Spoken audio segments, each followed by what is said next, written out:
Bismillahirrahmanirrahim. Alhamdulillah wassalatu wassalam ala khatamil anbiya. Welcome all of you in this fresh semester. In this semester we are dealing with professional ethics and morality, and we'll try to understand what are its various professional dimensions. Each one of you has his or her own career, and in your profession there are always workshops, trainings in which people talk about professional ethics. In this semester we will be inshallah going systematically to understand what is meaning of ethics and morality, and how in applied dimensions or in application or practice ethics can be realized. The term ethics, as in front of you is the slide, is driven from Greek ethikos, from ethos meaning custom or usage. The Western origin of the term goes back to classical philosophers like Aristotle, who used this term to indicate character, personality and inclination. At the same time, morals or morality was also introduced in Greek and Roman philosophical thought. In Latin, its equivalent was ethics. This is very simply how Western philosophers talk about this terminology.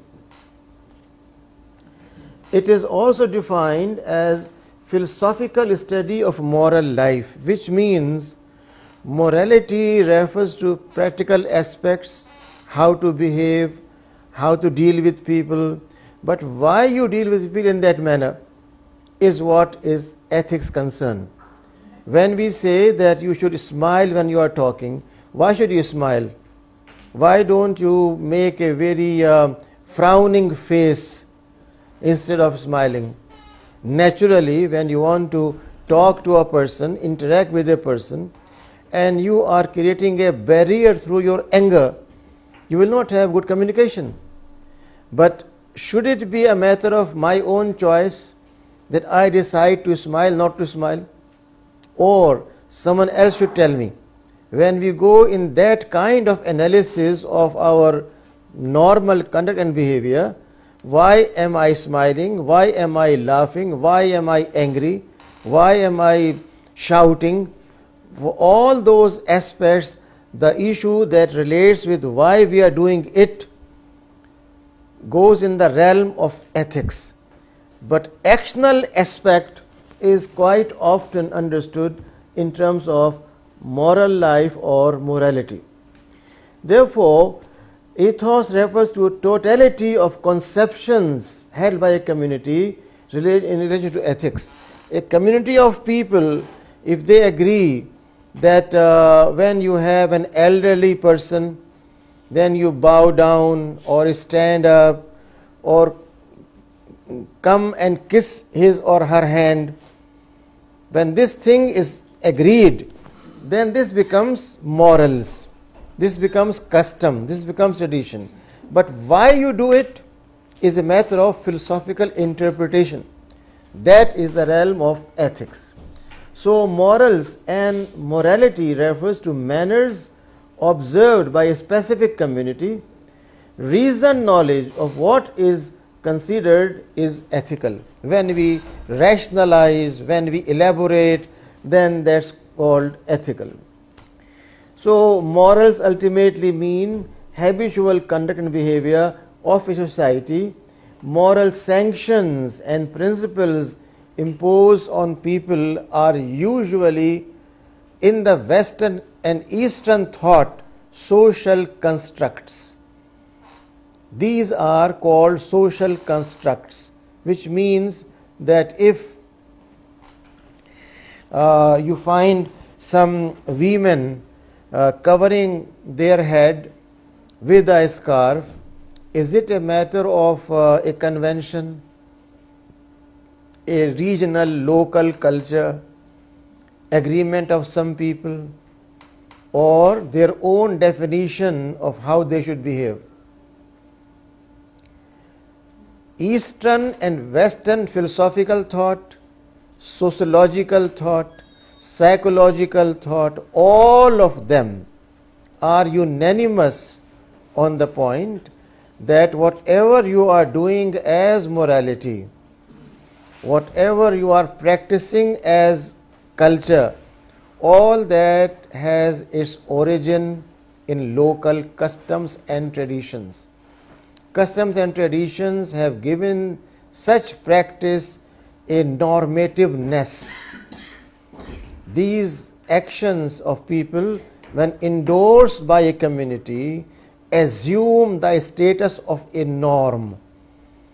If you act otherwise, then people feel uncomfortable.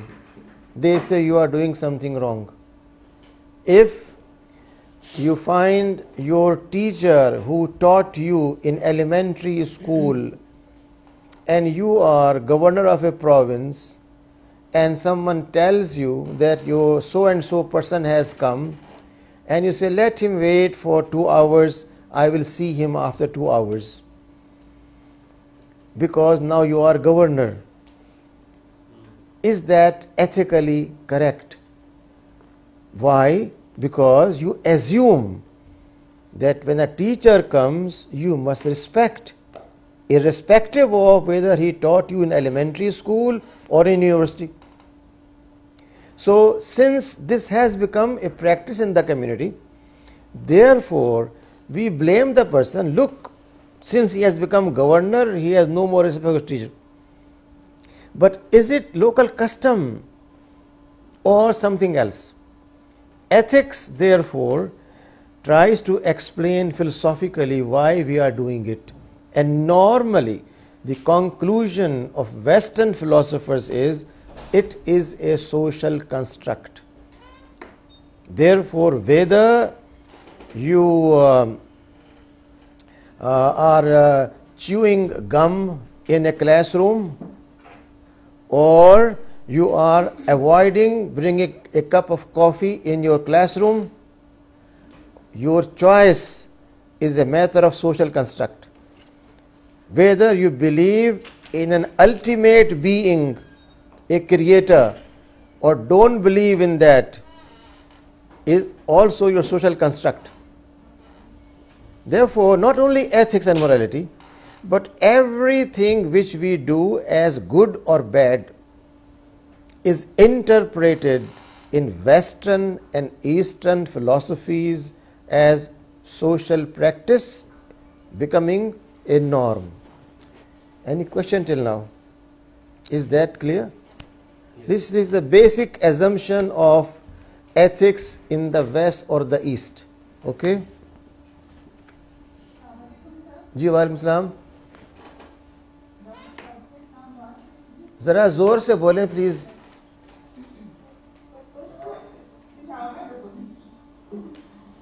Sir ये पता लग जाए कि social construct जो है ये तरह की है. जी, social construct is a terminology we use in social sciences for all those concepts which are practiced in a society. This term is applied in sociology, in philosophy, in psychology. For example, if you have in a society a practice that whenever a person passes away, then you should burn some incense, some wood that will make good smell. Why you are doing it? Because some people in society agreed hundreds of years back that we should have this kind of practice. It's not because of written in Bible or in Hindu scripture, but a matter of practice. It's a social construct, people make it. Similarly, if you are in teen age, allowing people to act irresponsibly, they go and they use cans to write on walls, graffiti. Then they say the social construct, it is a demand of their teen age, so it's perfectly okay. So social construct is a terminology which is used widely for any of the concepts adopted by a society as norm. Okay, professional ethics. Every profession claims to have an ethics, and therefore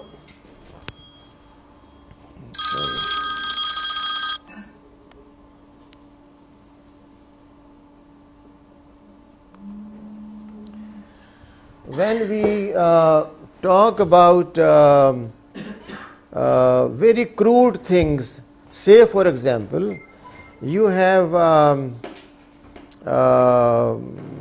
a torn shoe, you have a hole in your shoe, you go to a cobbler and he puts a big patch on it with very thick stitches. Do you feel happy about it? But if he does it with a nice piece of leather with very fine stitches, you feel very happy and pay him 5 rupees more because he has done it professionally. Similarly, you go to a dentist and extraction of your teeth makes you nearly unconscious because he has used enormous force. Do you call it professionalism? But if you go to a dentist and he uses local anesthesia and then pulls your tooth without any pain, you say, "Thank you, sir, you did beautifully." Which means every profession has certain ways of doing things.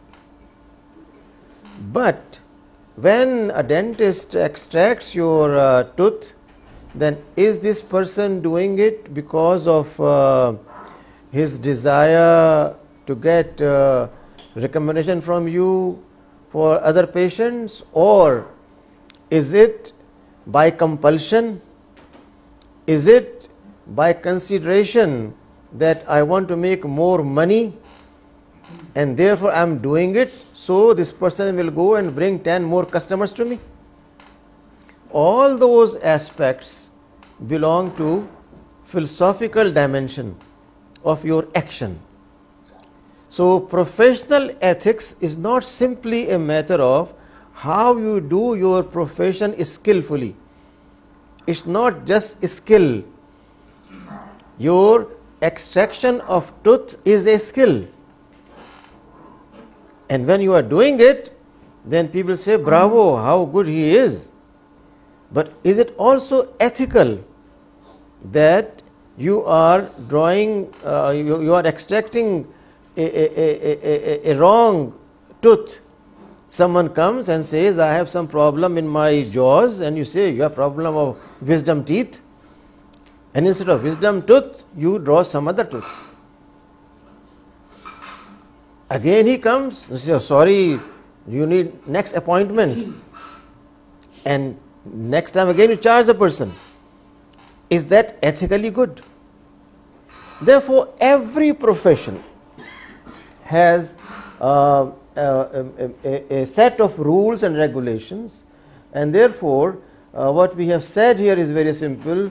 A physician or a lawyer is expected to maintain secrecy of information about his patient or client and offer honest counseling and advice. A professional in education is expected to be a learner and communicator of knowledge and truth. If you become a dispenser of information who receives an amount in return of that information, then is that fulfilling professional obligation? What's the difference between education becoming commercial commodity and a ibadah or a service?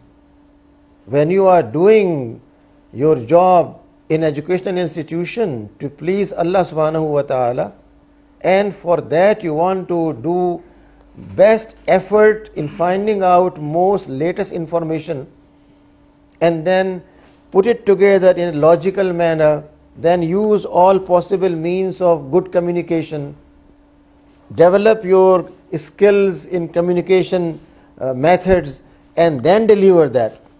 Is that a matter of professionalism in education, or you simply use your 20-year-old slides and notes and just keep on repeating those to your students and think you are a very good teacher? Therefore, every single area that we can think of has certain professional demands. Therefore, all human professional actions are either good or not good as such. Now, here comes two words. Is it good to take a fee from a patient which is beyond his or her means, because you must get back whatever you invested when you were a student for 6 or 7 years? Is it ethical that you charge for 20 minutes of consultation an amount which is perhaps justified for 1 hour? All those aspects ultimately go in the area of ethics, good or bad. Till now we talked about every profession has certain professional expectation, which means if a medical doctor has not taken your medical history and without that has given a prescription, then it's not professionalism. Although he might be right in symptomatic treatment, but it's not professional. Now the point is acting professional is good or bad? And that is the regime of ethics. For every single action, why do we say that you must take consent of your patient? Why do we say when you want to do research, then tell us what is your sample size and who are going to be your objects, and are you going to explain to them everything which you are going to do, or you want to just conduct your research without informing people properly? So every single aspect has professional demands, but these professional demands, when they are judged, they end up in two realms: good, evil, right or wrong. Yet what is good, what is right and what is wrong in the East and the West are also considered situational, temporal and ever evolving. So certain practices, whether dress, socialization, even governance, is considered good or bad at one time and changed at the other time. People think that kingship, autocracy is something that solves many problems. You have one sovereign and he decides matters very quickly. On the other hand, a parliament may take several years to make an act. A bill must be presented, debate must take place, it must go through standing committees, ultimately it should go to lower house, then upper house, and come back to lower house, and then go for consent to the prime minister or president, and that may take several years. So much easier to have a king who says yes, it's granted and simple. But with the passage of time and your practice, you may feel that although it's quick, but it's not always fair. And that's although long, but better for you. So you get more time, more opinion, more views of people, and ultimately agree on what's the total good of people, what is good for many people at the same time.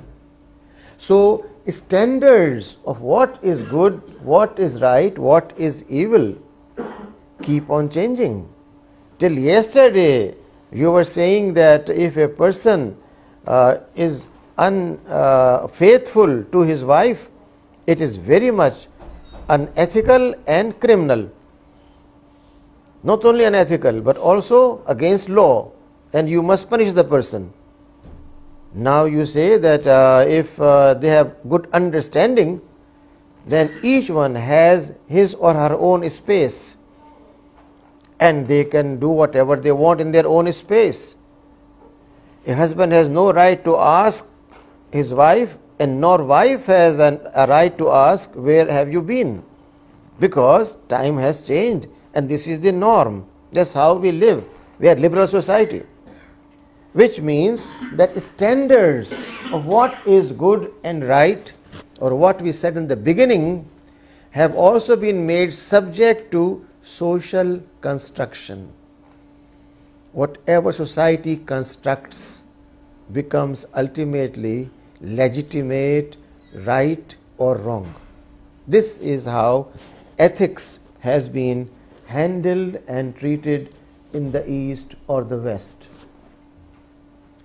The textbook that we are using for this course is a very simple one by William Lilly, An Intro to Ethics, and it's available in pirated edition, not very costly, and I recommend that those of you who want to later on get a diploma in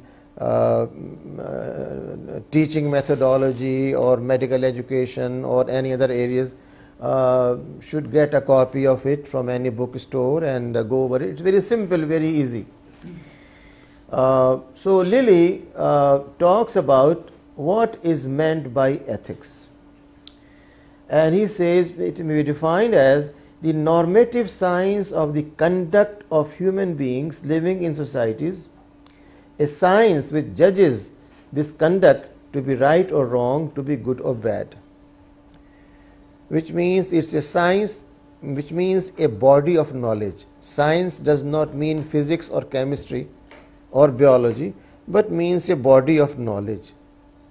A body of knowledge which is systematic, well arranged, and which can be empirically verified or measured. So what he's saying is that it's a normative science. What's meant by normative?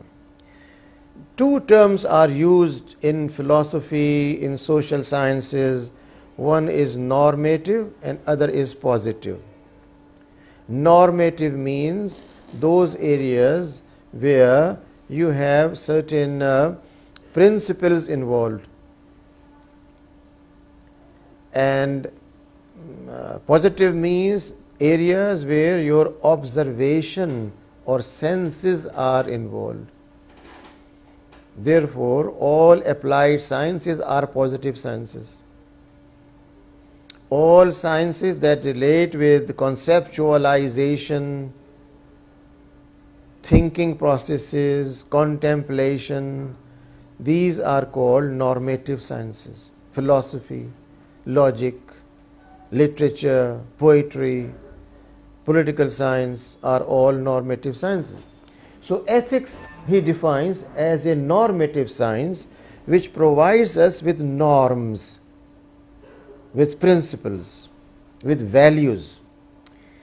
And then he says that this is a matter of conduct of human beings. Ethics influences our conduct. If it is unethical to shake hand with a stranger woman, then your behavior will be controlled by this ethical principle, and when a head of a state comes from a Western country where it's very normal to shake hand, you will withdraw your hand and not shake hand with a lady. Why? Because it's unethical for you, while it may be unethical for her not to shake hand, because she has been told from childhood that whomever you meet, you shake hand with the person irrespective of gender.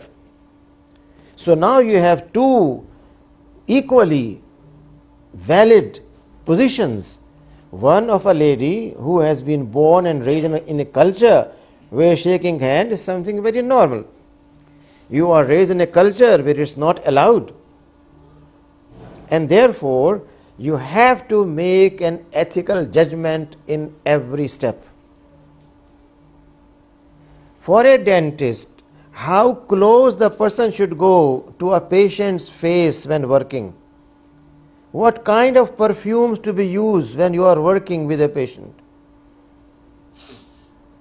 For a medical doctor, when you're taking pulse of a patient, for how long you should hold the hand of a stranger in your hand? Ethics. It's not a matter of some abstract principles.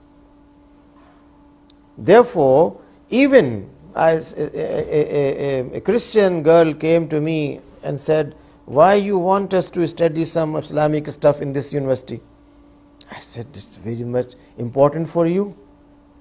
When you become a professional, a medical doctor, and you have a Muslim patient, you have no idea about what is good in his or her mind and what is bad, and you deal with the patient, will you be able to make a good client? He said, no. So that's why we're teaching you. We want you to understand what 97% of the people in this country do and like and don't like. How can you become professional without that? Very simple.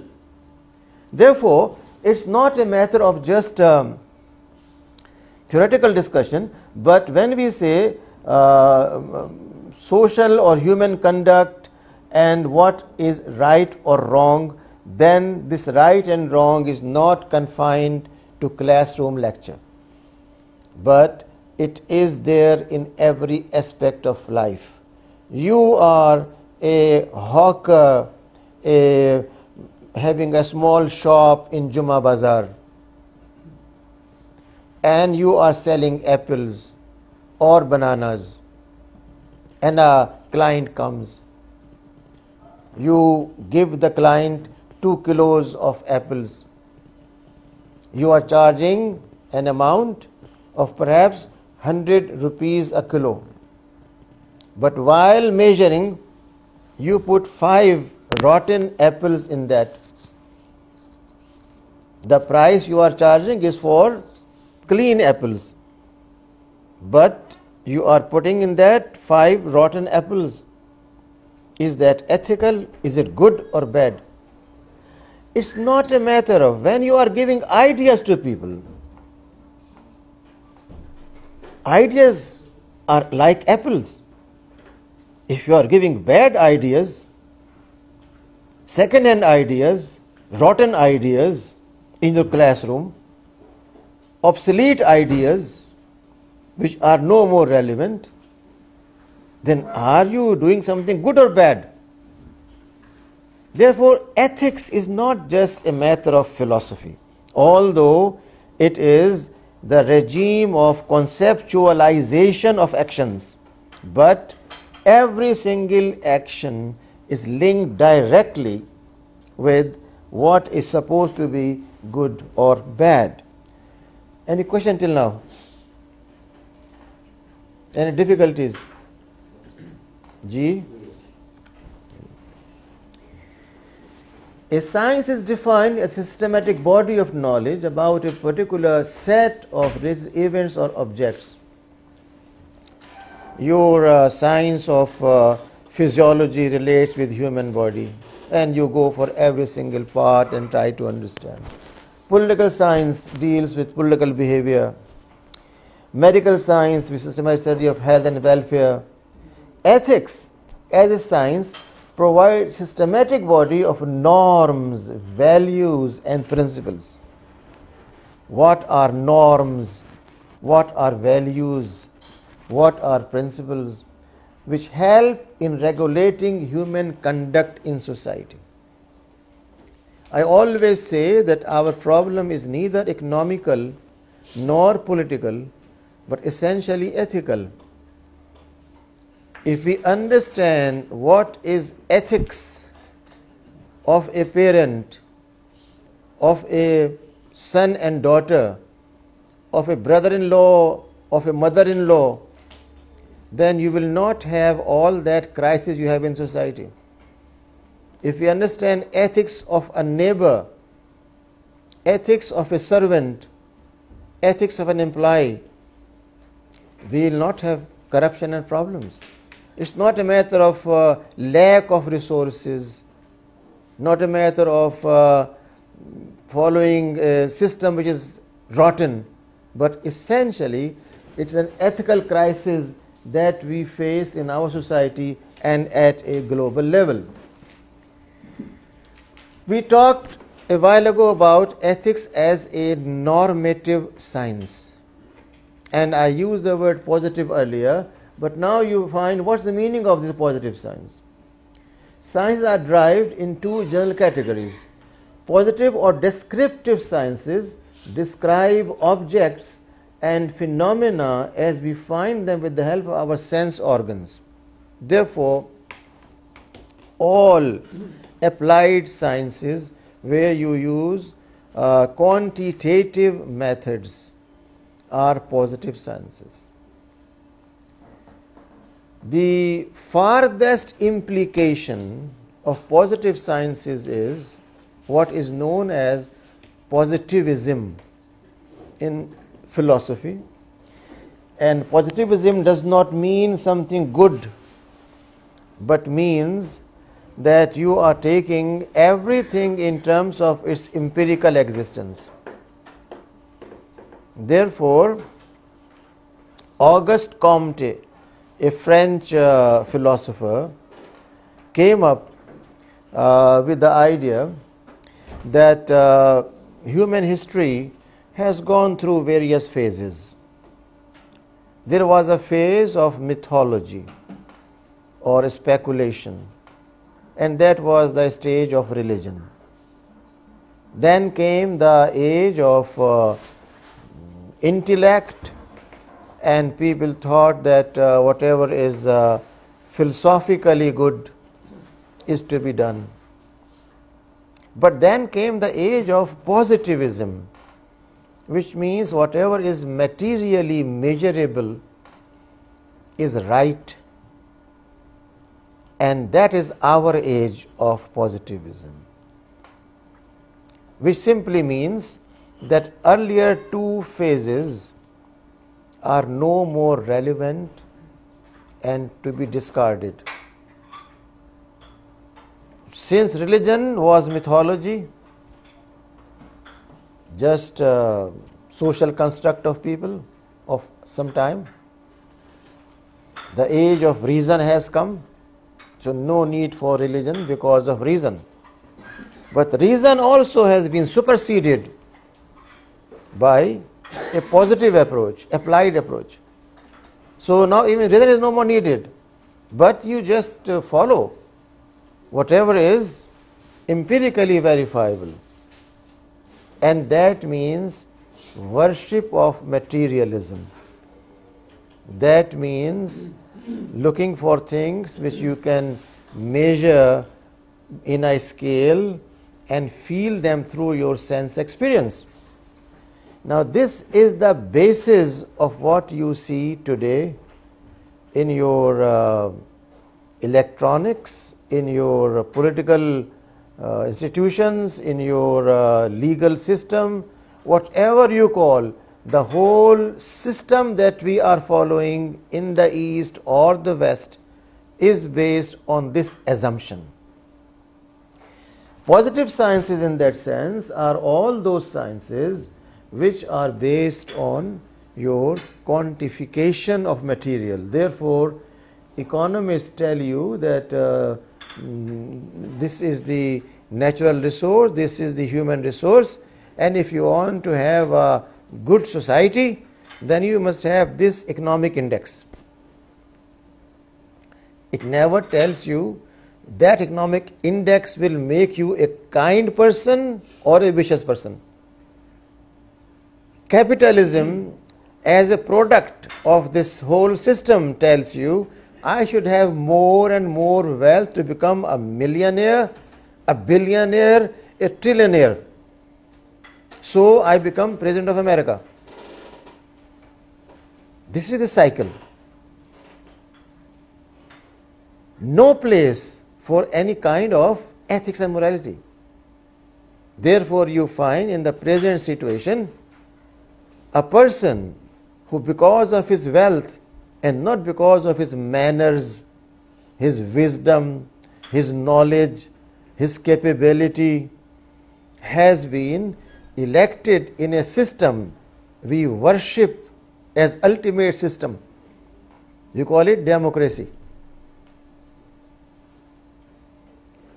Is that action ultimately ethically good or bad?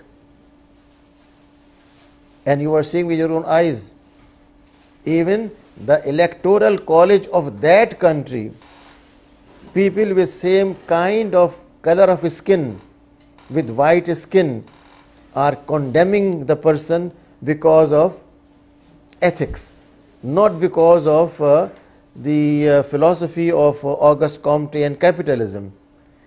Auguste Comte and capitalism wants a person who is billionaire to become president, but not who is ethically good.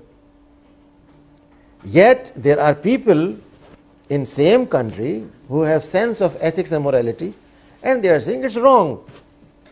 Whatever you are saying is not correct. We don't believe in that, and so on and so forth. So positive sciences tell you about how things take place. These are descriptive sciences. You describe the structure of eye. You say here is the round bulb, here is an iris, here is a retina, here is a so and so, and that's how the rays go inside, and then they make an image in a reverse direction, and then you have certain nerves that convey that message to your brain, and brain sends that to your mind, and mind does and does. Then you see a thing. It's descriptive, nothing more or less. When you are doing a surgery, descriptive. When you're making economic system, descriptive. Political system, descriptive. Everything is descriptive.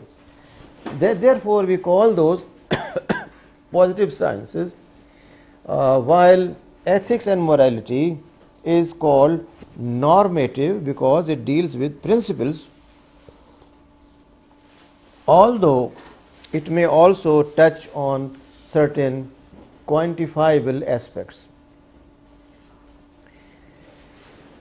Another group of sciences deals systematically with observable conduct and behavior or objects from an axiological, I'm sorry for this term, I always avoid these funny terms of philosophy, but it came without my permission here, so I'm sorry for that.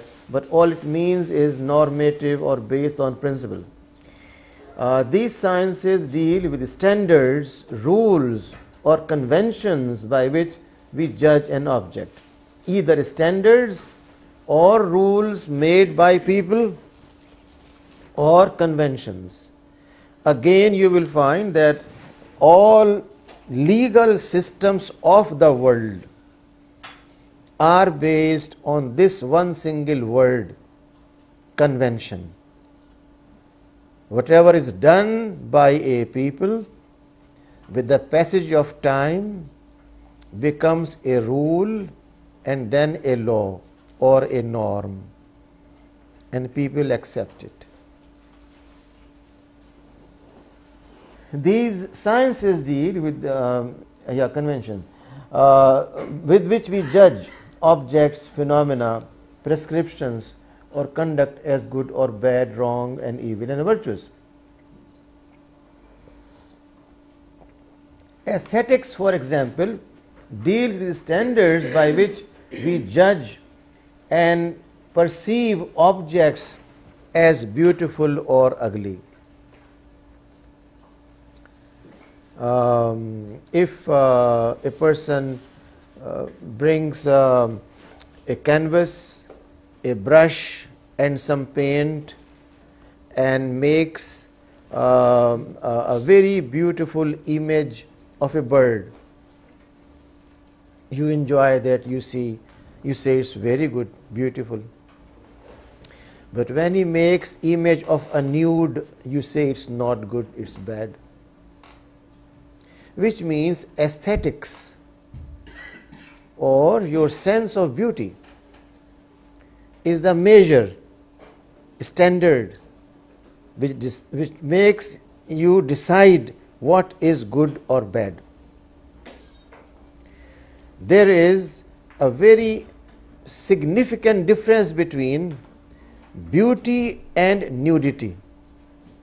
Unfortunately, Western concept of beauty is confused with concept of nudity. Therefore, the more a person is exposed, the more they think is beautiful. While Islamic concept is contrary, which is not our subject right now, but what I'm saying here is that aesthetics may have completely two different sets of what is right and wrong. Logic deals with standards by which we judge statements as true or false, consistent or contradictory and conflicting.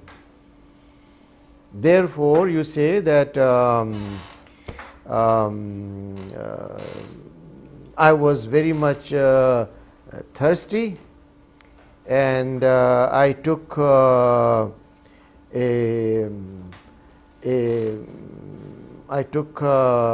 glass of water. Very logical. But if you say I was very thirsty and I smoked in some fire, illogical. Logic tells you what is to be done and what is to be avoided. Therefore, logic tells us what is good and bad as well. So it's a normative science. Ethics deal with standards by which we judge human actions to be right or wrong. Any question till now? When good is taken to be key to ethical behavior, this leads to ethical theory characterized by value fulfillment and right means fulfillment of a set of obligations towards others. Such theories are termed axiological, i.e., stressing value aspect, or teleological, stressing final goal, purpose and objective of a design.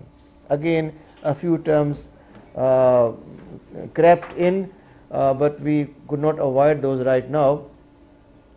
All it means is that when we deal with ethics as a normative science, then there are also certain areas of what is ultimate objective and what is immediate objective. And all those are matters of ethics. Some examples will elaborate that in a while, inshallah. But the point here is that human behavior at every point is judged as right or wrong by ethical standards.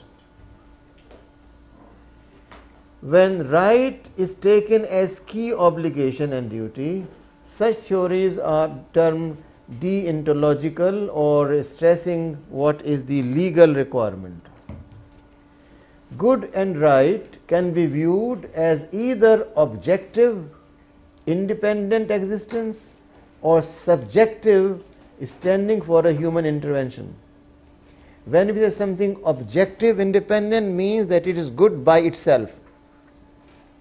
When we say it is subjective Or dependent, it means it is subject to a given space and time. When that will change, its goodness or badness will change. The epistemological or epistemology is the term we use for science of knowledge. Knowledge.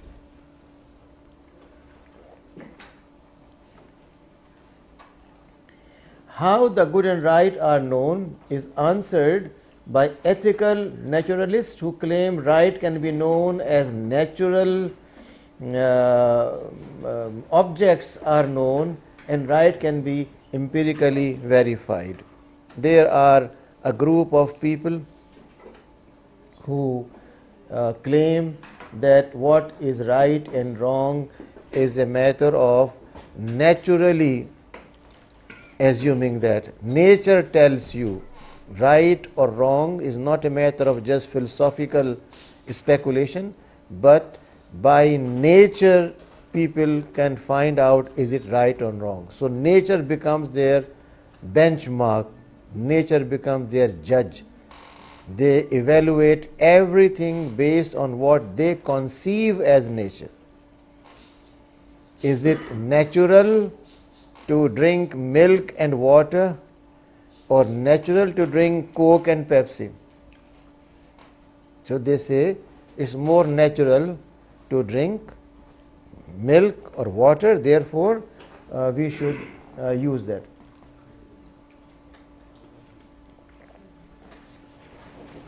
Those who think ethical terms do not stand for anything objective are called non-cognitivists.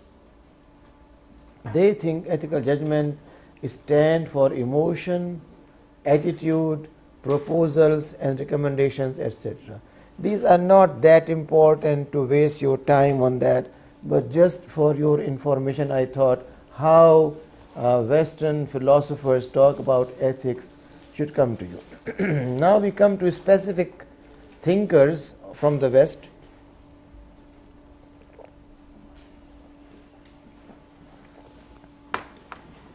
Socrates viewed ethics as inner principle. It is a better matter of to suffer. It's better to suffer than to do evil. That you feel inside what is better. Therefore, he holds a naturalist, intuitionist approach. That what is good or bad is felt inside. You don't have to ask a mufti, a judge for that. Plato regards good as eternal form to be realized in human life.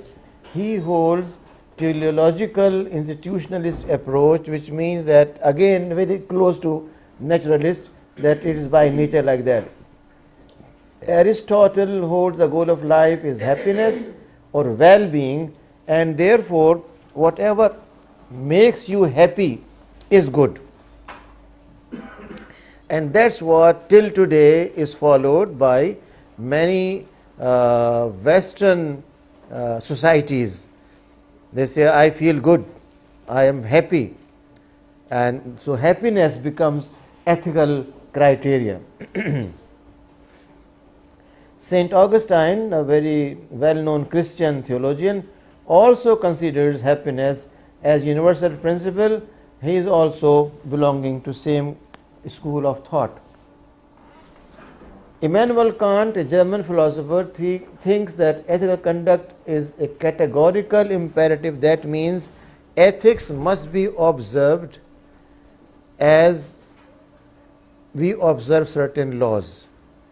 Ethical laws. Ethics is not just a poetic matter, but it's a legal matter. It's not just what you like, but you have to do it.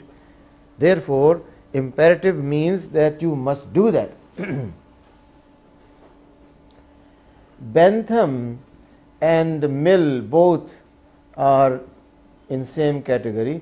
They think that utility or whatever is benefit for you should determine whether it's good or bad.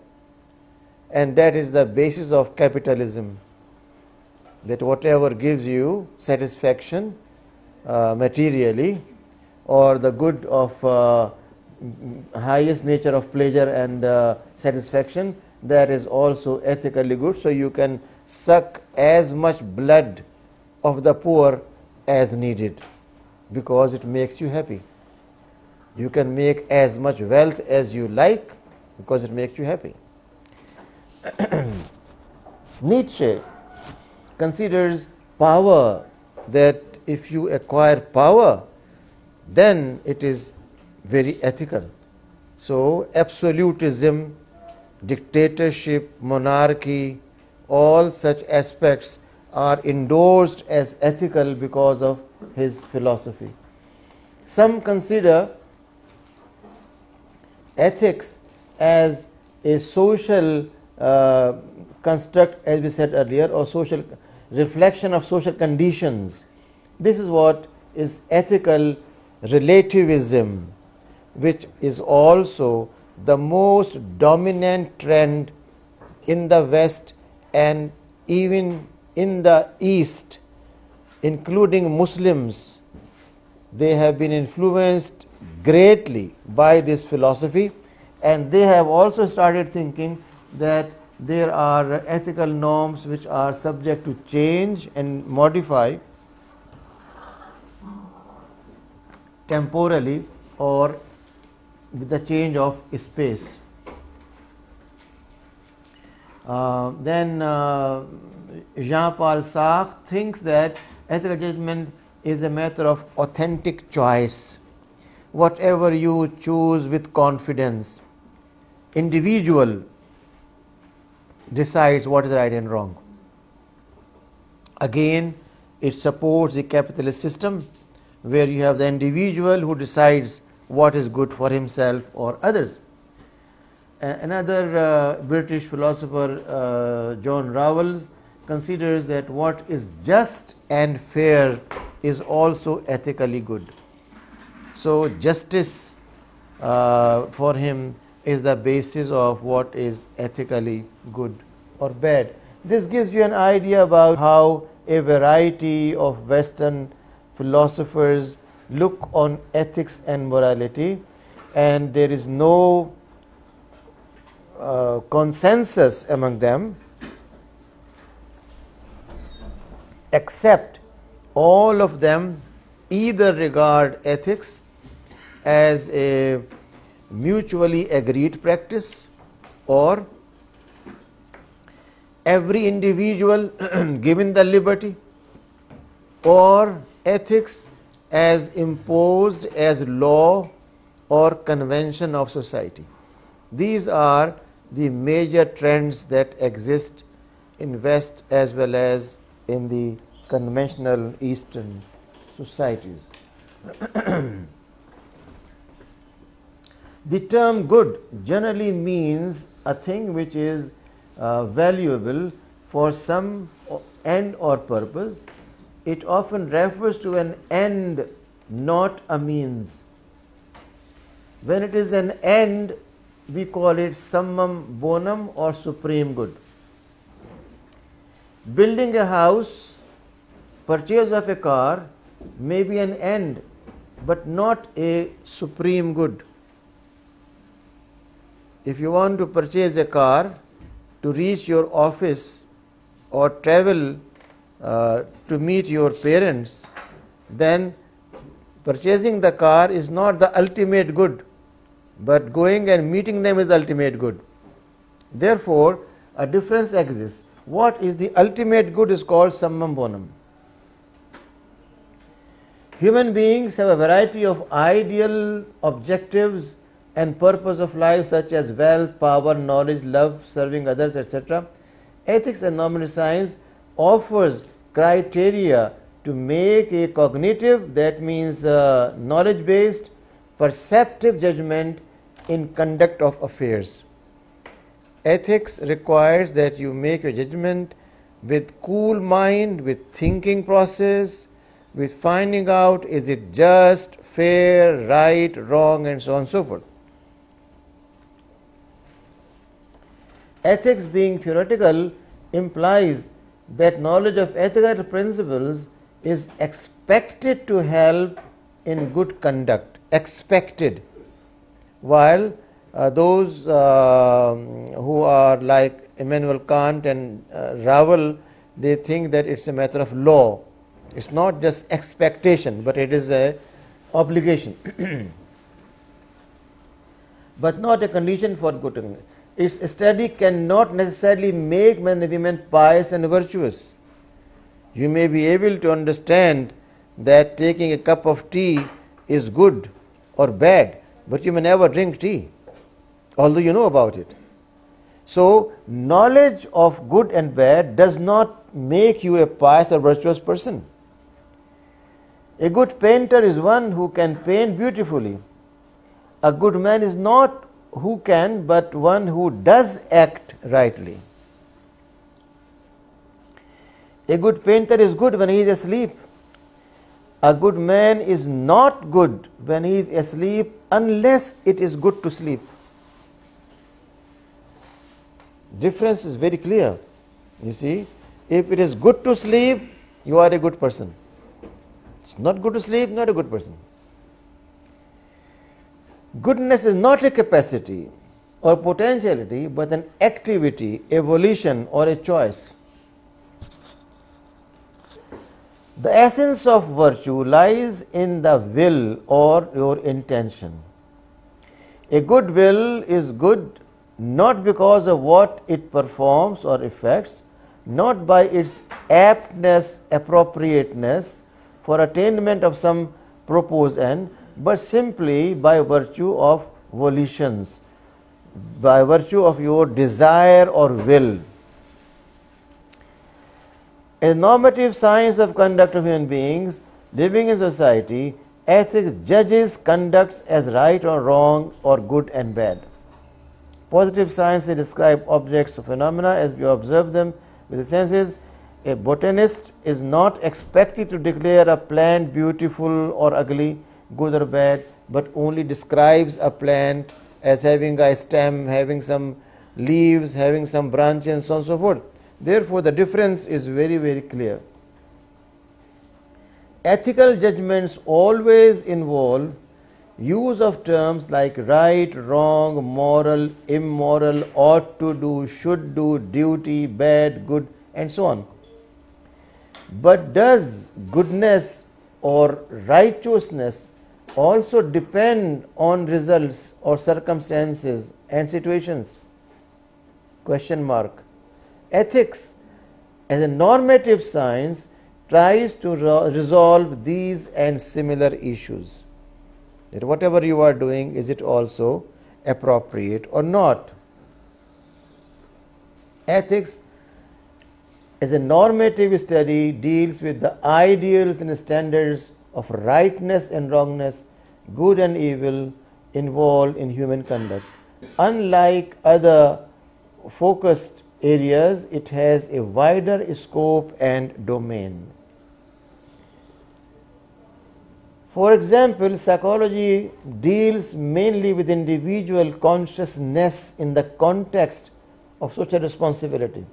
Social behavior and social institutions are, though studied in sociology, are also linked with human psychology or consciousness and ideal behavior. But these studies do not tell us is it good or bad.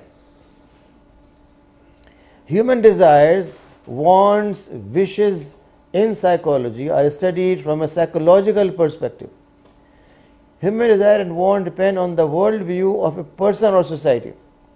Ethical norms in the West and Eastern thought are also subject to social environment. Whatever is social environment, that defines for people is it ethical or unethical. Ethics is organically related with political, social, economic, cultural, educational, legal, and communicational domains. Legitimacy of acquisition and concentration of power in politics and monopoly and control of resources in economics are essentially ethical issues. Now we are trying to understand what is link of ethics with other sciences.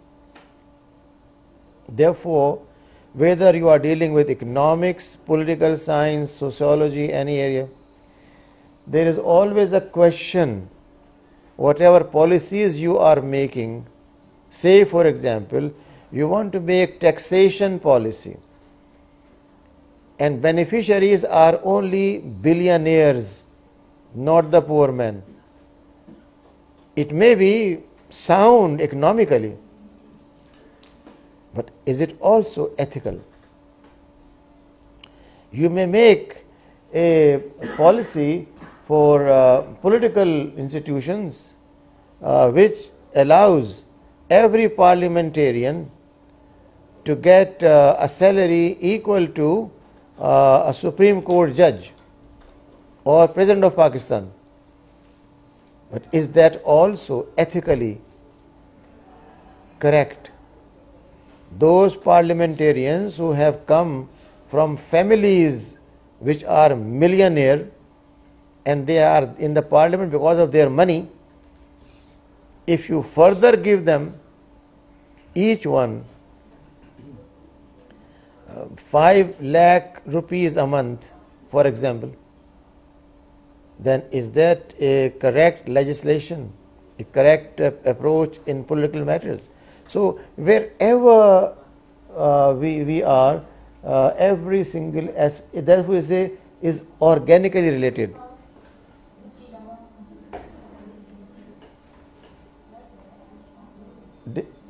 Any question coming up? Is it Peshawar? Any questions?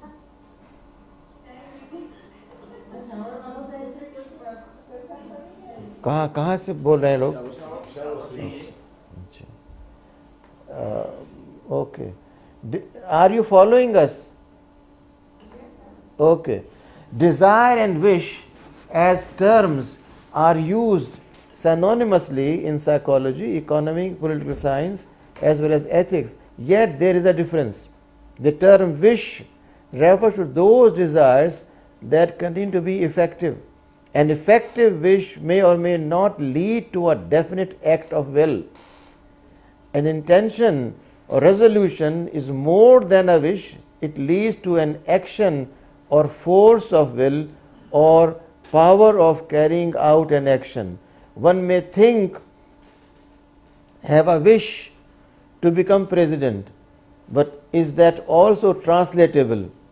We can desire a number of things, but something which is effective wish is that which leads to ultimate results, and others are just wishful ideas.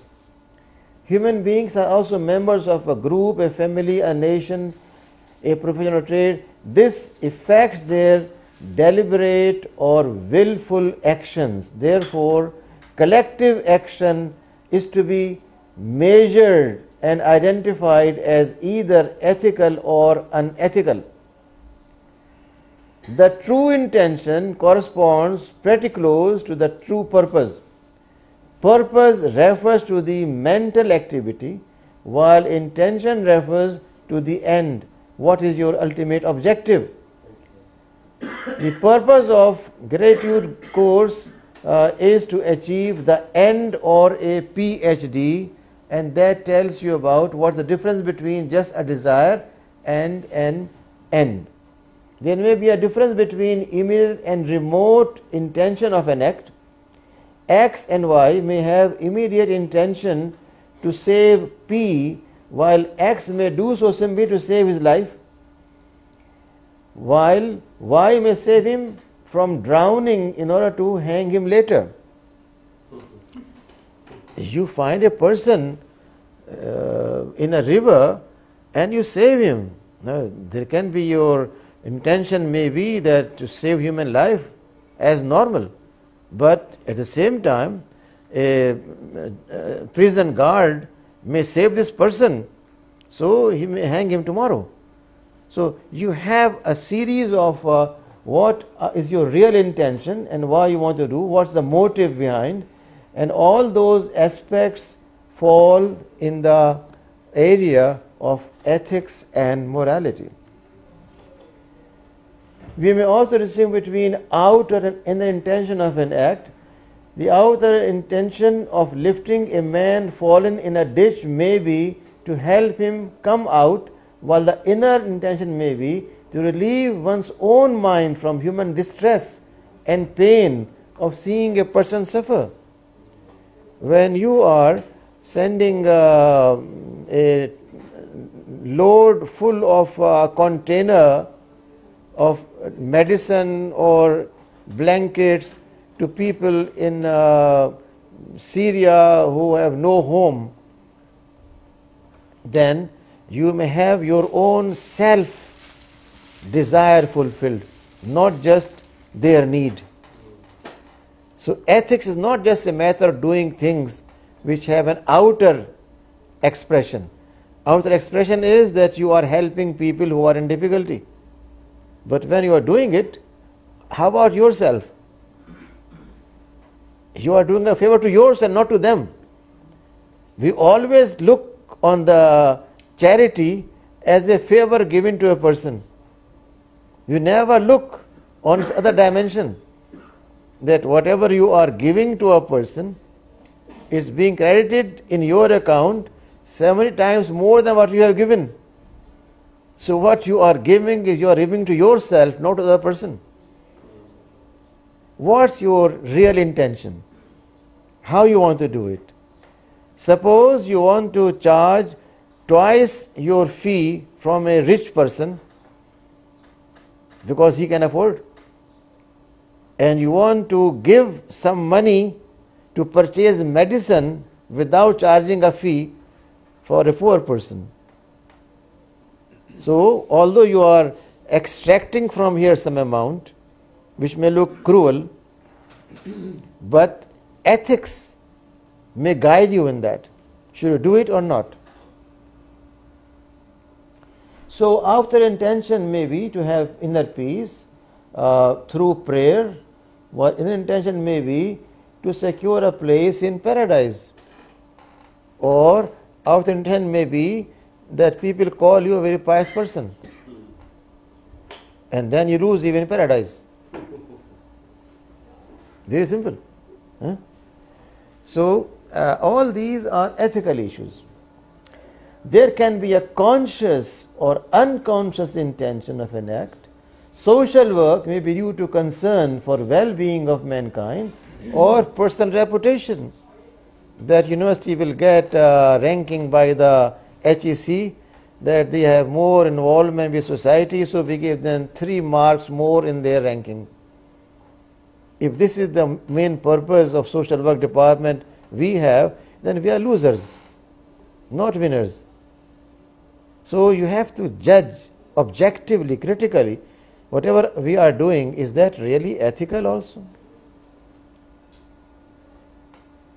A formal and material intent may also be different. Two persons may intend on overthrow a political regime with common material intention, while formal intention of one may be liberal policy of a state, while other may do so because he thinks that state is too liberal. Both are working against the state. One thinks that state is too liberal, therefore we change it. Other thinks no, and that's what you call the marriage of convenience. Why do you have alliances of parties against a regime? Because a party who claims to be very, very conservative or strict in Islamic principles may join hand with a party who are having different intentions completely. So ethics has to help us in judging all those behavioral issues. Excuse me, sir. Ji? Sir, in your example that you gave, that if we take the fees from one person who's rich, we take double the fees and then try to give free consultation to a person who cannot afford. So, is it ethical to take a greater amount of fees from a person just because he can afford? Although he might be, so we're trying to do a good deed on the behalf of that person's double fees. It's not on our own. And if that person who's rich, who's paying his dues, paying his zakat, doing everything, so are we justified to take a double fees from him just Yeah. to support? Yeah, you see, as I understand, we cannot have two standards if we are acting ethically. Standards are to be same. Therefore, a person who is very much concerned about poor people welfare with very good intentions takes a laser gun and goes to a bank at 2 a.m. when nobody is there, uses that laser gun to cut the steel cabinet and steals 20 million rupees from there and secretly distributes that to poor people. Can we say that it is something ethical? A person who charges twice the fee from a rich person and from a normal person just normal fee is observing two different standards. He must use one and same standard and at the same time allow exception to people who are in need. Therefore, ethics is to be taken not as my individual judgment. The example I gave you illustrates very clearly. If we are following individualistic approach, or what I called earlier ethical relativism, then charging twice the fee from rich and no fee from poor is justified ethically. But if we are not following ethical relativism but ethical absolutism, ethics is absolute for everyone, then we should not have that differentiation, although taking same fee from patients but from your own pocket helping the needy and poor and not skinning the rich one. That will be an approach of ethics which I referred earlier as Kantian or Raoul's. Raoul, a Western philosopher, says that justice should be the basis of ethics and not the contrary. So, to your question, it's very simple that one should not become one's own judge. Individual judgment may lead to think that I'm justified in charging twice the fee from a rich person, but ethical judgment does not permit that. You must have one and same standards for all people. Okay, that takes care of our today's discussion. Any questions, general questions, sir? Sir, I have seen a situation that cannot recall that where a particular took place. Actually, there was some rich person or royal family member who have overspeeded on the motorway or something. So they were penalized. According to traffic rule, it was something about 500 euro, let's say 5,000 rupees right here. But the question was raised whether that person will be considered as penalized because 500 euros or 5,000 rupees for him or her is very much normal. So a debate was going on in there. Now we are talking about same things right here, that whenever we are setting up standard, it must be same for all. But whenever we are talking about law, like for example, we are talking about penalty, so we are trying to demotivate people so they do not repeat those actions. So how can we then distinguish these things, penalizing or then making one standard and ethics? You know, ethics is one important educative process. Law is equally a corrective process. And unless both go hand in hand, you cannot change the society. Islamic approach is that you do not discriminate in penalization, but work on building an ethical basis in which a person who has done something wrong should from inside try to correct it. Not the security people come to him, but he should or she should be able to judge himself and herself. Therefore, Islamic approach will be that you apply same rule on everyone. Nevertheless, you make best use of educative process of saying what is right and wrong. Therefore, the concept of kafara exists in Islam. The concept of nawafil exists in Islam, which helps a person in relieving oneself of guilt and wrong at his or her own level without any kind of discrimination. And there is no limit for that. One may think, I harmed someone, although I offered my apology, but having apologized, I should make 10 nawafil, I should feed 10 persons, I should do following 5 things. Unless ethics is linked, synergized. Therefore, in the Quran, you have ayatul ahkam, you can count. Penalties you can count. Only 7 major offenses, all other minor. The purpose is to use ethics as deterrent to stop people, not ethics as a whip.